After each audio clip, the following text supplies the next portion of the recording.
Hey everybody, it's Lyn from Lyn's Crafts. I'm coming back to show a quick tutorial that I had promised a while back ago, and I didn't mean to forget, but it slipped my mind, so back to it. Somebody had asked, I had talked about doing a rose that you did a bead in the middle, and if you're somebody that's prone to burning your fingers when you try things like this with your glue gun, this is a nice way to keep your fingers a little more away from the glue. So for a tighter rose, you can use one of these smaller. I hope y'all can see that. One of these smaller pony beads. These are just those little plastic pony beads, and I happen to have a bunch of them. So I'm gonna make a tighter flower, so I'm gonna use the smaller one. The first thing I'm gonna do is I'm gonna prepare my petals. For this particular flower, it's a kind of a little more industrial look flower. It's a little harsher and stiffer looking. So the first thing I did is I've gone around and pulled up the petals. And the next thing I'm going to do, I'm going to put my fingernail about in the middle of each petal and just crease it down here at the bottom. It doesn't have to be folded in half, doesn't have to be perfect. You're just trying to give it a little shape. And you're going to do this with all of the petals. And then the next thing I'm going to do is, again with my fingernail, I'm going to fold back the two corners on each of the petals. Again, they don't need to be perfect, they don't need to match. It's about the final effect, not the particular steps. So we're going to do each one of those. And this is where it might be a little difficult to show.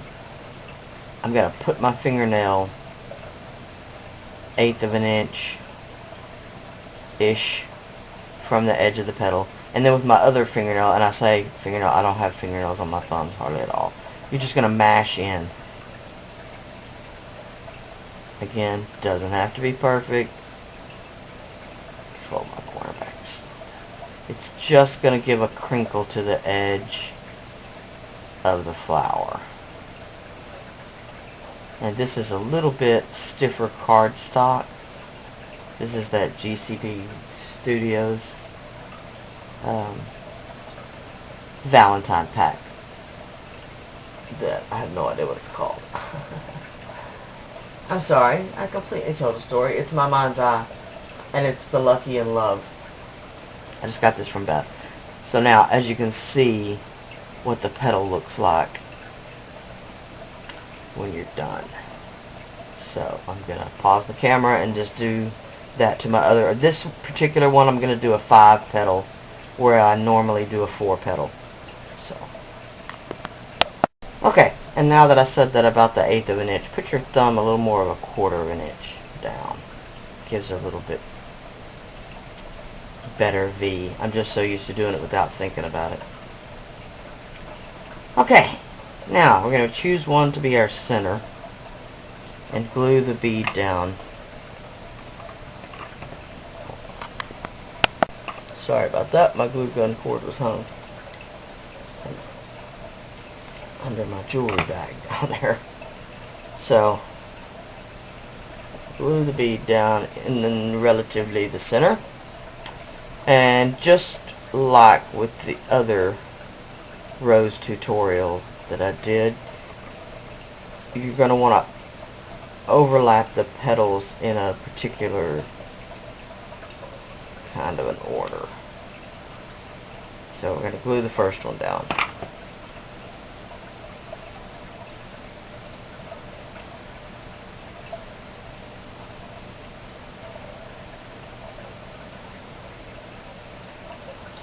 Now I glued it to the bead and then pinched it just a little bit to let it curl, and that was the point of creasing the petal in the center. So we're going to continue around doing this. Oh, I'm sorry. I put my piece of paper here just so I'd stay in frame. and because my glass gives a terrible glare.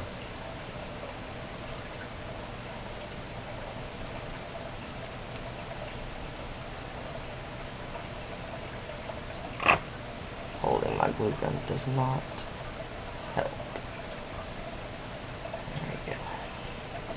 And you're just going to keep pinching and curling and pinching and curling. And just a line of glue a little lower than center on your petal.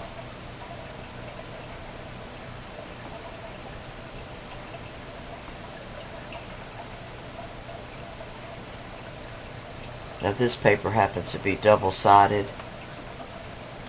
and of course a pattern paper, which I don't normally use, but for this particular project, it's all about different. So there we go. There's our center little bud, and of course if you're tucking it into an arrangement, you can use just that, and it would be adorable. You can stop at any point along the way, and if you're tucking into an arrangement, make some beautiful little flowers. They don't all have to be 5 or 6 petal large flowers. Okay, so when you're gluing your center in, you want to take those little points that are created by the petals and sort of put those in the center of your next row of petals. It's not imperative, but it helps you start your staggering the petals. Just a little line in the center.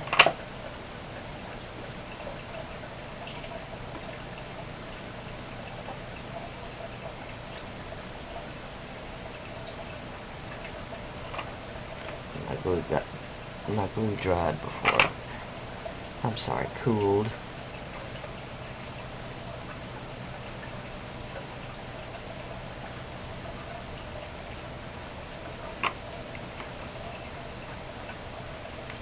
Again, with your same, trying to maintain your directional flow of the petals, one right after the other.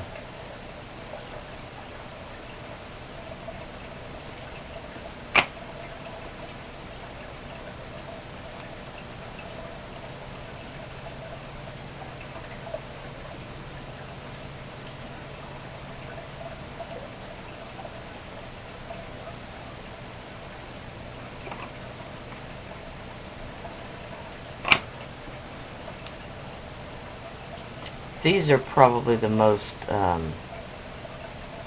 constructed, so to speak, flowers that I do. The watercolor look ones are a lot more freeform.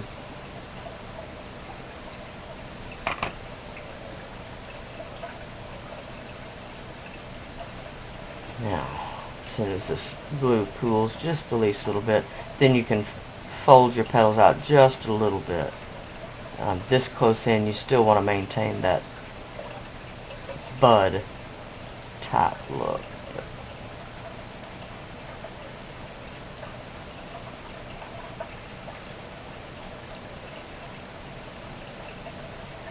And of course you can use your tweezers or whatever to help you. And again, you could stop right there and use that just like that. I hate using the tripod. Never know where I'm at. So you'll have to forgive me if I am out of frame half the time, because that's what I feel like. Alright, again, you've got the little, almost a 6-pointed star shape. 5-pointed star shape. I promise I can't count. Alright. And again, we've done the same thing. Put those little points, right in the center of your petal. That way, as you fold up this petal, it covers the gap from the 2 petals before. Hope that makes sense. And I was going to say the end treatment right here on the petals, I believe was from a tutorial from Leone, my passion for paper.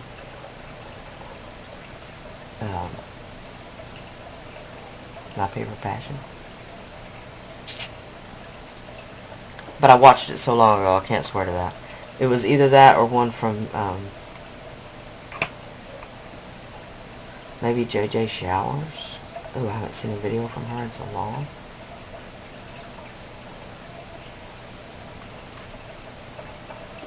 And there's so many flower tutorials out there that if this looks like anybody else's, I apologize. It's probably several techniques stuck together. Because I'm not sure whether I watched a tutorial on putting the bead in the center or not. Really can't swear to that. And you just keep continuing on building up your petals, and after the second layer you don't have to worry about the flow of the petals around. Sorry, I'm trying to get my glue strings. Because they don't overlap each other after that point.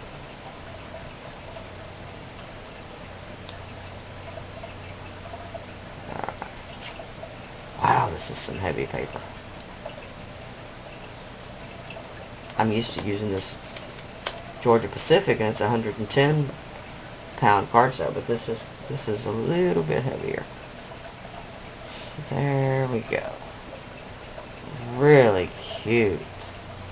I actually might stop right there, as I'm wanting this for a tuck-in flower, not my main flowers. My main flowers are going to be out of this with the turquoise teal background.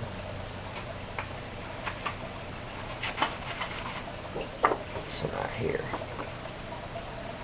Lucky and love that. And then it's got the chevron on the back. Really pretty. This is going to be a cute project, so there's your bit of a sneak peek of at least the paper I'm using. So I hope that helps somebody. I know several people asked about the bead in the center, and really all it does is help you keep from burning your fingers. It gives you something to glue that first petal to. You're not trying to take two petals and stick them together, and trust me, I've made many flowers like that, and I will burn myself. I really will. So I wanted a way that I could do this better without burning myself, so that was it. But these make beautiful flowers, don't get me wrong. But as you can see right there, right now I have no nails. I would burn myself, and I don't like that. So I know nobody does. It's smart. So my first petal is actually glued down a little too far, but. And I try to use a coordinating bead just in case you can see the bead a little bit, because from the right angle on this one you can. So there it is. So alright, that's it for probably today. I'll holler at y'all later. Bye now.